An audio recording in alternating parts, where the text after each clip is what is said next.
ఇవాళ ఈ తెలంగాణ రాష్ట్రంలో మీరు ఆలోచన చేయండి. ఈ రాష్ట్రం 8 ఏళ్ళు అయింది. 1,91,000 ఉద్యోగ ఖాళీలు ఉన్నాయని చెప్పి నివేదిక ఇచ్చాడు. ఈ సందర్భంగా మీకు ఒక అంశాన్ని గుర్తు చేయదలుచుకున్నా. 2014 తెలంగాణ రాష్ట్రంలో మొట్టమొదటి శాసనసభ సమావేశాలు ఏర్పాటైనప్పుడు పెద్దలు చిన్నారెడ్డి గారు తెలంగాణ రాష్ట్రంలో ఉన్న ఉద్యోగ ఖాళీల మీద ప్రశ్నించి దానికి అనుబంధ ప్రశ్నగా నేను కూడా ఇచ్చిన. దానికి ఆనాడు చెప్పిండు 1,07,000 పైచలకు ఉద్యోగ ఖాళీలు తెలంగాణలో ఉన్నాయి. ఇవే కాకుండా ఇంకా 50,000 ఉద్యోగాలు ఖాళీ కాబోతున్నాయి. సంవత్సరం తిరిగే లోపల 1,50,000 ఉద్యోగ ఖాళీలు భర్తీ చేస్తానని శాసనసభ సాక్షిగా కేసీఆర్ గారు మాటిచ్చింది. నేను ఇవాళ అడుగుతున్నా, మొదటి శాసనసభ సమావేశాలలో సంవత్సరం తిరిగే లోపు 1,50,000 ఉద్యోగాలు భర్తీ చేస్తాను కదా, 8 ఏళ్ళైనా ఈ ఉద్యోగాలు 1,91,000 పెరిగినాయి తప్ప ఆ ఉద్యోగ ఖాళీలు భర్తీ చేయలే. ఇవాళ చెప్తున్నారు టీఆర్ఎస్ నాయకులు. అల్లుడు హరీష్ రావు గారు మాట్లాడుతున్నారు, మా మామ లక్షలాది ఉద్యోగాలు ఇచ్చాడు తెలంగాణ రాష్ట్రంలో. ఒకవేళ మీరు ఇచ్చింది నిజమే అయితే ఉద్యోగ ఖాళీలు భర్తీ చేసి ఉంటే మీరు నియమించిన బిస్వాల్ కమిటీ 1,91,000 ఖాళీలు కాకుండా 5,000 10,000 ప్రభుత్వంలో ఖాళీలు ఉన్నాయి. కానీ 1,50,000 1,90,000 కేసీఆర్ ఉద్యోగ ఖాళీలు భర్తీ చేసిందన్న నివేదిక ఇస్తుండే కదా. ఆ నివేదిక అయితే నిజం చెప్తుంది కదా. మీరు చెప్తున్నది అబద్ధమని ఈ మంత్రుల మీద ఆ అధికారి ఇచ్చిన నివేదికనే ఈ రోజు నిజం కదా. మరి ఇవాళ నేను ఒక్కటే అడుగుతున్నా, ఈ ఖాళీలను ఎందుకు భర్తీ చేస్తలేడు కేసీఆర్? ఇవాళ నేను అడుగుతున్నా, నిధులు నియామకాల పేరు మీద తెలంగాణ ఉద్యమం అన్నావు. తెలంగాణ ఉద్యమం ముసుగులో నీ రాజకీయ పార్టీని విస్తరించుకున్నావు. 100 మంది ఎమ్మెల్యేలు వచ్చిండ్రు, 16 మంది ఎంపీలు వచ్చిండ్రు. నీకు వందలాది మంది జడ్పీటీసీలు, వేలాది మంది ఎంపీపీలో ఎంపీటీసీలో సర్పంచ్లో వచ్చిండ్రు. నీకు నీ పార్టీకి ఉద్యోగాలు వచ్చినాయి. నీ ఇంట్లో ఉన్న వాళ్ళందరికీ ఇంటికో ఉద్యోగం ఇస్తామని మమ్మల్ని చేసినావు. నీ ఇంట్లో ఉన్న వాళ్ళందరికీ నువ్వు ఉద్యోగాలు ఇచ్చుకున్నావు. ఇవాళ మీరు ఆలోచన చేయండి, తెలంగాణ రాష్ట్రంలో 8 సంవత్సరాలలో కేసీఆర్ నియమించిన నియామకాలలో కేసీఆర్ ఇంట్లోకి వచ్చినాయి, కేసీఆర్ పార్టీలకు వచ్చినాయి, కేసీఆర్ చుట్టుపక్కలకు వచ్చినాయి. కానీ తెలంగాణ రాష్ట్ర ఉద్యమంలో సమరులైనా అమరులైనా సమరోత్సాహంతో ఈ ఉద్యమాన్ని ఉవ్వెత్తున లేపిన అమరవీరులకు రాలేదు, ఉద్యమకారులకు రాలేదు, నిరుద్యోగ యువకులకు ఉద్యోగాలు రాలేదు. ఉద్యమకారుల మీద పెట్టిన కేసులు ఈ రోజు వరకు కూడా తీసేయలేదు. మిత్రులారా, నేను అడుగుతున్నా, ఏం పాపం చేసింది తెలంగాణ యువత అని నేను అడుగుతున్నా. కేసీఆర్ నేను అడుగుతున్నా, ఆవేదనతో నేను మాట్లాడుతున్న కేసీఆర్ తోటి. రాష్ట్ర ముఖ్యమంత్రి, మీడియా మిత్రులారా, ముఖ్యమంత్రి గారికి ఇంటెలిజెన్స్ అధికారులు ఇక్కడ ఉండొచ్చు. మా ఆవేదనను, మా దుఃఖాన్ని, మా ఆలోచనను ముఖ్యమంత్రి గారికి చూపించండి. ఏం పాపం చేసింది తెలంగాణ యువత? ఆనాడు తెలంగాణ యువత తెలంగాణ ఉద్యమంలో దళిత గిరిజన బడుగు వర్గాలకు సంబంధించిన పిల్లలు చచ్చిపోయారు. ఓ శ్రీకాంతాచారి చచ్చిపోయాడు, ఓ ఈశాన్ రెడ్డి చచ్చిపోయాడు, ఓ వేణుగోపాల్ రెడ్డి చచ్చిపోయాడు, ఓ సురేష్ నాయక్ చచ్చిపోయాడు, ఓ కవితా నాయక్ చచ్చిపోయింది. ఇలా చెప్పుకుంటూ పోతే వందలాది మంది పేదోళ్ల బిడ్డలు, కానిస్టేబుల్ కిష్టయ్య చచ్చిపోయాడు, తుపాకీతో కాల్చుకొని చచ్చిపోయాడు. వందలాది మంది పేదోళ్ల బిడ్డలు నేల కొరిగినరు. కరీం ట్రైన్ పట్టాల మీద పట్టి చచ్చిపోయాడు. యాదిరెడ్డి ఢిల్లీలో ఎర్రకోట ముందల ఊరేసుకొని చచ్చిపోయాడు. అట్లా 1,200 మంది తెలంగాణ బిడ్డలు, బడుగు బలైన దళిత గిరిజన మైనారిటీ వర్గాల బిడ్డలు, పిల్లలు, నూనూగు మీసాల యువకులు ఉస్మానియా యూనివర్సిటీలో పీజీలు పిహెచ్డీలు చదివి ఉజ్వల భవిష్యత్తుతోని తల్లిదండ్రులను బాగా చూసుకుంటారని ఉపాధి హామీ కూలికి పోయి రూపాయి జమేసి తాలిబొట్టు తాకట్టు పెట్టి పేదోళ్ళ పిల్లలు చదివించుకుంటే ఆ పిల్లలు మేము చచ్చైనా సరే మా తెలంగాణ బిడ్డల జీవన ప్రమాణాలు పెరగాలి అని చెప్పి వందలాది మంది ఇవాళ తెలంగాణ రాష్ట్ర సాధనలో సమిధలయ్యారు. ఆయల్లా మా బిడ్డలే చచ్చిపోయింది. ఆయల్లా శ్రీకాంతాచార్య చచ్చిపోయిండు, కరీం చచ్చిపోయిండు, సురేష్ నాయక్ చచ్చిపోయిండు. ఇవాళ తెలంగాణ రాష్ట్రం వచ్చినాక కేసీఆర్ పాలనలో కూడా మా పిల్లలే చచ్చిపోతున్నారు, మా సోదరులే చచ్చిపోతున్నారు.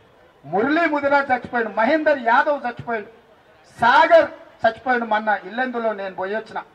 ఆ యువకుడు ఎస్ఐ ఎగ్జామ్ రాద్దామని ప్రిపేర్ అయితే నోటిఫికేషన్లు రాక సంవత్సరాల కొద్ది ఎదురు చూసి తండ్రి హమాలి పనిచేసి బతుకుతుంటే చూడలేక రైలుకు ఎదురెళ్లి ఆత్మహత్య చేసుకుంటే రైలు పట్టాల మీద తల తెగి పక్కకు పడి మొండం ఇంకొక పక్కన పడితే ఆ ప్రభుత్వ దవాఖానకు సంబంధించిన నర్సు జుట్టు పట్టుకొని తలను పట్టుకొని రైలు పట్టాల మీద నడుస్తుంటే ఆ దుఃఖము, ఆ బాధ, ఆ ఆవేదన ఎట్లుంటుందో ఒక తండ్రిగా, ఒక తల్లిగా, లేకపోతే ఒక సోదరుడిగా ఎప్పుడైనా నువ్వు ఒక్కసారి ఆలోచన చేసినావా కేసీఆర్ అని నేను అడుగుతున్నా కేసీఆర్, ఇవాళ మా పిల్లలు రైలు పట్టాల మీద తలలు తెగి మొండాలు వేరే పడుతుంటే మా పిల్లలు ఉస్మానియా యూనివర్సిటీలో ఫ్యాన్లకు ఉరేసుకొని వేలాడుతుంటే మా పిల్లలు ఇళ్ల మీద నుంచి దూకి తల వెయ్యి ముక్కలై చచ్చిపోతుంటే నీకు బుక్కడి బువ్వ కడుపులకు ఎట్లా దిగుతుందని నేను అడుగుతున్నా రాష్ట్ర ముఖ్యమంత్రిని.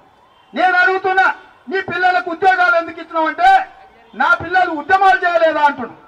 నీ బిడ్డ బతుకమ్మ ఆడి ఉండొచ్చు, నీ కొడుకు వంట వార్పులో పప్పన్నం తినుండొచ్చు, నీ అల్లుడు 100 రూపాయలు పెట్టి పెట్రోల్ పోసుకొని 10 పైసలు అగ్గిపెట్టలేక డ్రామా ఆడి ఉండొచ్చు, నువ్వు ఖమ్మంలో పాలరసం తాగి ఉండొచ్చు. ఈ మాత్రం దానికే ఇన్ని 100 ఎకరాల భూములు, ఇన్ని వేల కోట్ల రూపాయలు, ఇన్ని పెద్ద పదవులు నీ కుటుంబానికి వచ్చినాయి కదా. ఉద్యమంలో వంట వార్పు చేసినందుకు, బతుకమ్మ ఆడినందుకు, పెట్రోల్ పోసుకొని అగ్గిపెట్ట మర్చిపోయినందుకు నీ అల్లునికి వచ్చింది, నీ కొడుకు వచ్చింది, నీ బిడ్డకు వచ్చింది, నీ సడ్డకుని కొడుకు నీకు మందు గోళీలు ఇచ్చిండని రాజ్యసభ ఇస్తావు కదా. మేమేమైనా ఆ పదవులు అడిగినామా? మేము ఎప్పుడైనా కొట్లాడినామా? మా పేదల పిల్లలు కనీసం కళ్ళనైనా కన్నారా పదవుల కోసము? లేదే. మేము చదువుకున్న చదువులకు సమానమైన ఉద్యోగం ఈ దేవుడా, ఈ దేవుడు మాకు జన్మనిచ్చింది, మేము ఉద్యోగం చేసి మా తల్లిదండ్రులను గౌరవంగా బ్రతికే విధంగా మేము చెయ్యాలి అని ఈ తెలంగాణ సమాజంలో ఉన్న యువకులు ఇవాళ అడుగుతారు. ఏమడిగినామయ్యా? ఖాళీలున్న చెప్రాజులు భర్తీ చేయమన్నాం, ఖాళీలున్న పంతుల ఉద్యోగాలు భర్తీ చేయమన్నాం, ఖాళీలుగా ఉన్న పోలీసు నౌకర్లు భర్తీ చేయమన్నాం. మేమేం ఐఏఎస్లు, ఐపీఎస్లు, లేకపోతే కలెక్టర్లు, ఎస్పీల పోస్టులు కూడా మేము అడగలే. ఏమడిగినాం? మేము తెలంగాణ యువకులు ఏం అడిగినాం? మనం వాళ్ళ కొడుకుకి ఇచ్చిన ఐటీ మంత్రి అడగలే, అల్లుడికి ఇచ్చిన ఆర్థిక శాఖ మంత్రి అడగలే, బిడ్డకి ఇచ్చిన ఎమ్మెల్సీ పదవి అడగలే, సడ్డకుని కొడుకుకి ఇచ్చిన రాజ్యసభ అడగలే. ఏమడిగినామయ్యా మనం? ఓ టీచర్ నౌకర్ అడిగినాము, లేకపోతే ఓ కానిస్టేబుల్ నౌకర్ అడిగినాం, ఓ చప్రాసి నౌకర్ అడిగినాం. ప్రభుత్వంలో ఉండే గ్రూప్ 1, గ్రూప్ 2 ఉద్యోగాల నోటిఫికేషన్లు అయ్యి మేము ఉద్యోగాలు చేసుకుంటాం అడిగినాం. ఇది మేము చేసిన నేరమా, పాపమా అని నేను అడుగుతున్నా. ఇది నేరమా? ఇది మా హక్కు కాదా? ఆనాటి నుంచి ఈనాటి వరకు నీళ్లు, నిధులు, నియామకాల పేరు మీద ఉద్యమ ముసుగులో పార్టీని విస్తరించుకొని రాజ్యం వెళ్తున్నావు కదా, సర్వభోగాలు అనుభవిస్తున్నావు కదా. మా జీవన్ మరణ సమస్య అయిన నిరుద్యోగ ఖాళీల కోసం, ఉద్యోగుల భర్తీ కోసం మేము అడుగుతున్నది మా పాపమా? ఆనాడు తెలంగాణ కోసం మేమే చచ్చిపోతాం, ఈనాడు వచ్చిన రాష్ట్రంలో ఉద్యోగాల కోసం మేమే చచ్చిపోతున్నాం. జీవితాంతం మేము చస్తూనే ఉండాలనా? మా శవాల పునాదుల మీద మెట్లుగా మార్చుకొని గద్దెనెక్కి నువ్వు శాశ్వతంగా మమ్మల్ని శాసించడమేనా నువ్వు చేసే పని అని నేను అడుగుతున్నా. ఇంకా నిస్సిగ్గుగా కేసీఆర్ మోచెత్తి నీళ్లు తాగేటోళ్ళు, ఎంగిల్ మెతుకులు తినేటోళ్ళు గొర్రెలు ఇచ్చినాం, బర్రెలు ఇచ్చినాం, చేపలు ఇచ్చినాం, చెప్పులు కుట్టుకోమని అంటారు. అసలు ఏమైనా గొర్రెలు, బర్రెలు, చేపలు లేకపోతే చెప్పులు కుట్టుకోనికి ఇంతమంది 100,000 మంది చచ్చిపోయిందానే? చెప్పులు కుట్టుకోవడానికి వాడు అవసరమా? కావాలనుకుంటే వాని తోలు వచ్చి, వాని చర్మం వచ్చి చెప్పులు కుట్టుకునే తెలివితేటలు మా మాదిగ బిడ్డలకు లేవా? కేసీఆర్ ను, టీఆర్ఎస్ లను పండబెట్టి చర్మం వచ్చి చెప్పులు కుట్టే తెలివితేటలు మా మాదిగ సోదరులకు ఉన్నాయి. కానీ చదువుకొని లాయర్లు, డాక్టర్లు, ఇంజనీర్లు, ఐఏఎస్లు, ఐపీఎస్లు, ఐఎఫ్ఎస్లు అయ్యి, సైంటిస్టులు అయ్యి, జడ్జిలు అయ్యి ఈ దేశ నిర్మాణంలో భాగస్వాములు కావాలని మా దళిత బిడ్డలు ఈ రోజు ఈ చదువుకున్నారు. అట్లాంటి మమ్మల్ని మళ్ళా చెప్పులు కుట్టుకోమంటావా? మా యాదవ సోదరులను సమాజానికి ఆదర్శంగా నిలబడి తలెత్తుకునే విధంగా చదువుకొని ఈ సమాజాన్ని అభివృద్ధి చేయాలనుకుంటే వాళ్ళను గొర్రెల్ని పెంచుకోమంటావా?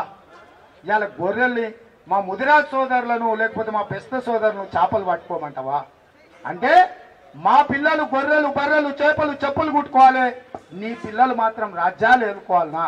నీ పిల్లలు రాజ్యం ఏలుకోనికే సోనియమ్మ గారు తెలంగాణ రాష్ట్రం ఇచ్చిందా? ఇందుకోసమేనా ఈ పిల్లలు 100,000 మంది ఆత్మ బలిదానాలు చేసుకొని తెలంగాణ రాష్ట్రం తెచ్చింది. ఒక్కసారి తెలంగాణ సమాజం ఆలోచన చేయాలి. తెలంగాణ విజ్ఞులు ఆలోచన చేయాలి. విద్యావేత్తలు ఆలోచన చేయాలి. వచ్చిన తెలంగాణ రాష్ట్రం ఎవరి పాలైంది, ఎవరు ఏలుతున్నాడు, ఏలుతున్నోడికి ఉన్న అర్హత ఏంది? ఈ తెలంగాణ రాష్ట్రానికి మంచి జరగాలంటే, తెలంగాణ రాష్ట్ర ప్రజల యొక్క ఆకాంక్షలు నెరవేరాలంటే ఇప్పుడు ఏం జరగాలనో ఆలోచన చెయ్యాలి. ఎందుకు నేను ఈ చరిత్ర అంతా చెప్పినా అంటే, ఈ దేశ కోట్లాది ప్రజలకు స్వతంత్రం అవసరమైనప్పుడు కాంగ్రెస్ పార్టీ స్వతంత్రం కోసం కొట్లాడి తెచ్చింది.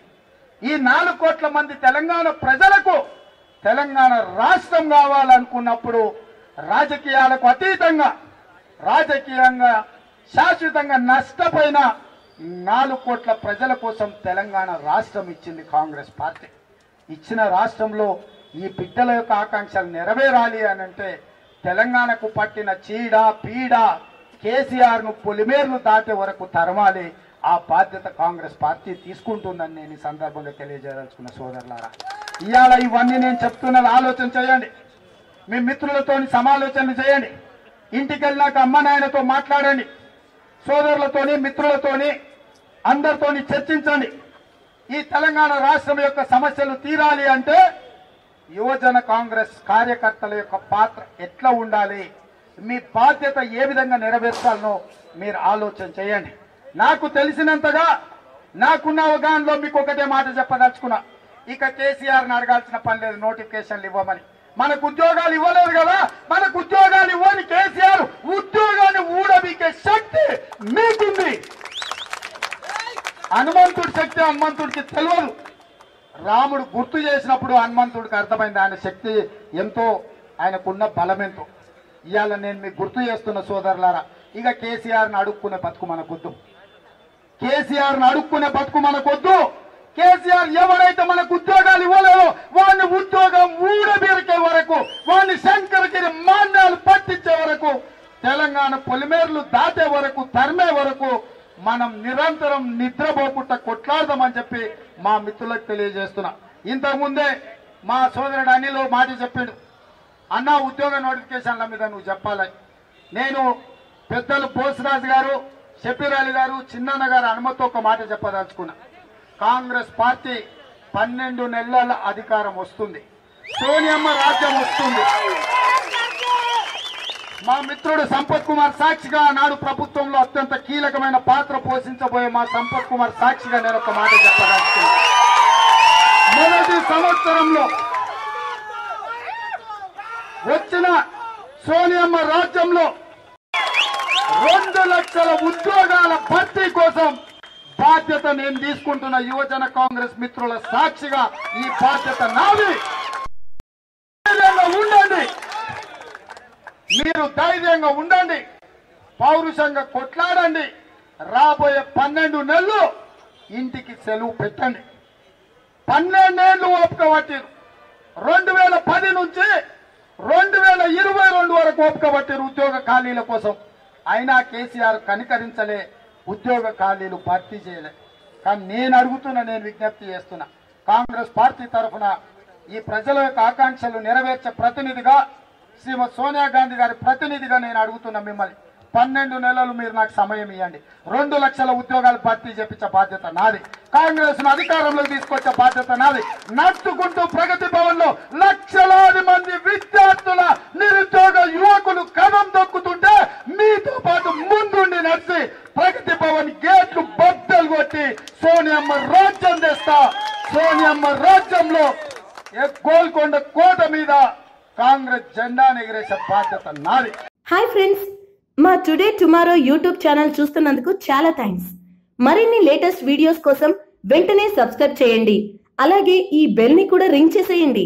మా నోటిఫికేషన్స్ అన్ని మీ మొబైల్లో వస్తాయి. అలాగే మా వీడియోస్ మీకు నచ్చితే లైక్ చేయండి, షేర్ చేయండి, నచ్చకపోతే కామెంట్ చేయండి.